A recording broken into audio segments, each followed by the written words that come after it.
Hello everyone, Kyle here from Wide Awake PH, and today we're going to have a discussion on the differences between Kinu's Pourover Burrs.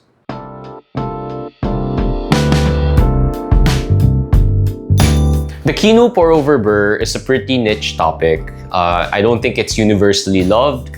I don't think it gets talked about a lot, but I genuinely love this burr set and love the profiles or the profile that you can get out of it. So I decided to, do some digging, and I first bought the first Kinu Pourover Burr, I don't know, maybe a year ago. A few months after that, I had the opportunity to buy, I would call it Generation 2, but the new Pourover Burr, I would call it Generation 2. Just a brief history lesson. I was able to talk to the owner of Kinu, and the real story, he said, is there was like a Gen 0 that they ran very quickly.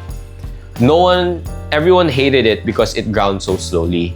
And then it was out in the market for for a really quick period of time. And then they phased it out completely and used this. So I'll call it Gen 1. So this was like the first mainstream available Pourover Burr set. Anyway, this is Gen 1.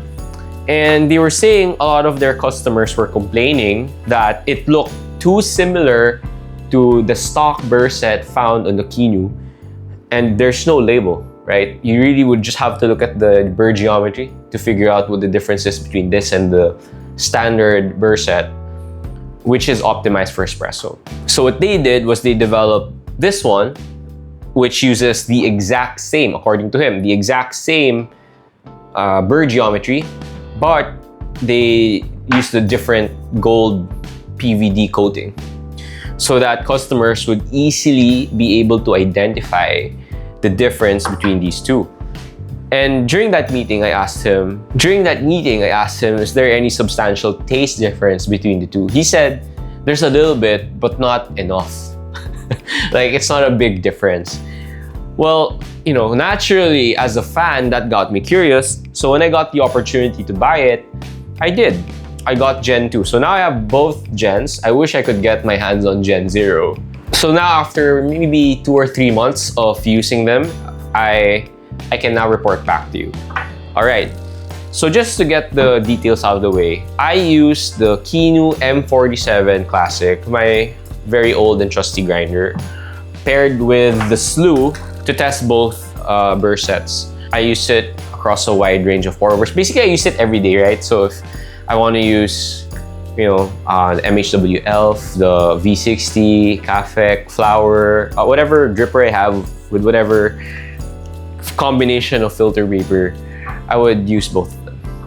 Right? I'll do 2 brews. I would say that there is definitely a difference between both generations, and I would not rate one like objectively better or superior over the other.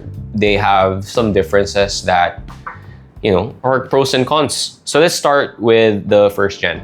If you remember in my review, I praised it a lot. And I said that I really enjoyed it because the flavor presentation is very different, right? What I said was you get a high level of clarity, a lot of aromatics, but low flavor intensity and a lower perceived acidity relative to other heptagonal burr sets in the market, right? Such as the Comandante, ZP6, and basically grinders of that level. You don't get as much flavor intensity on this burr and as much perceived acidity. The gold one, very interestingly enough, has slightly more acidity. If you remember this one, I said it's like treble -1.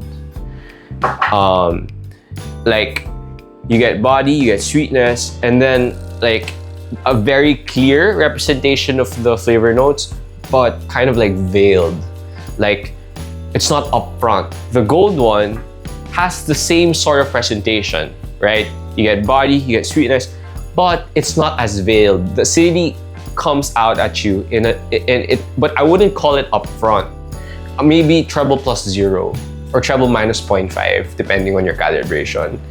So it's a slight difference, but I would say because of that treble or acidity spike relative to the black one, it also feels like it has slightly lower perceived body and sweetness, right? Because the presentation and the flavor balance is a little bit different. So what does that mean? That means this is a more balanced coffee experience. And personally, I tend to favor this Burr set over this one, just because like I feel like I get a better representation of a coffee when I run the coffee through this Burr.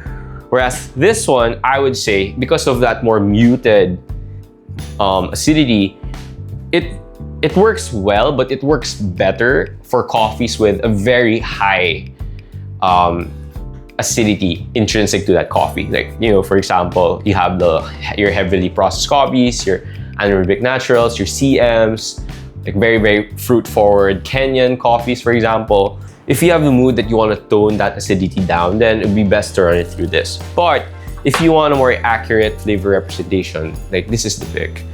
What I find also is that you need to compensate your brewing ratios lower to compensate for the lower perceived intensity, right, of your brews. So if you're used to brewing 1:16 to 1:17, you'd have better brewing outcomes with this, in my experience, brewing at 1:14 to 15. I find with this one, I can get a similar flavor intensity with the black one with a slight increase in that ratio. So if I were brewing this 1:14, I can brew with this 1:14.5. You can extract slightly more without the cup suffering, in my opinion, in its overall quality. A few weeks ago, I was with Bene Sanchez and we were brewing coffee together. And you know, I was like, okay, you know, we're gonna have like a coffee hangout. Can you bring your new grinder? You know, the Milab one, the Milab grinder with the new pineapple Burr. And I was like, oh, you haven't tried the Kinu with the new gold Pourover Burr, so you know, let's brew it side by side. He said this: you wouldn't use this for a brewing competition because it's not gonna win, most likely. Those are my words. He just said you wouldn't use this for a brewing competition, whereas the Mila would definitely work for a brewing competition. And I agreed, and I was like, yeah, but this is awesome for like brewing coffee every day. To which he agreed and said he sees why I like it. And for me personally to say, I still prefer the presentation in this, given how we calibrated the pineapple Burr. And you know, that just goes to show, like with these grinders, and what we're trying to really communicate through this video is that once you get to a certain level of coffee appreciation or coffee enthusiasm, I don't think you're looking for best value for money anymore. You're looking for a tool that can give you what you want in your coffee experience. What I'm trying to communicate here is that the Kinu Pourover Burr is so fun because it has a very specific style to its flavor presentation that you don't really get in other conical burrs out there in the market. It's not often that you come across a conical burr set that is more or less portable, especially if you get the smaller Kinu model, that gives you this level of clarity, this level of information, and this maturity, in my opinion, maturity in terms of flavor balance that this gives you, even if it's not the usual flavor presentation that a lot of people are used to and that people associate to being delicious. I do think that once you try this and you get used to this kind of flavor presentation, it's very, very addicting. Clear, crisp, good body, good sweetness, and then very clear, very crisp with a nice layered acidity presentation. It's really fun. And if you want more opinions on the Burr set, you can even check out this website called Burrtopia. I believe coffee enthusiast Robert Asami created it so that you could see user anecdotes of people using the Kinu Pourover Burr. And yeah, you know, just some really fun, informative stuff. And if you want to like deepen your knowledge about the other Burr sets out there and what other flavor outcomes there are, then you know, it's worth pursuing. So that's it.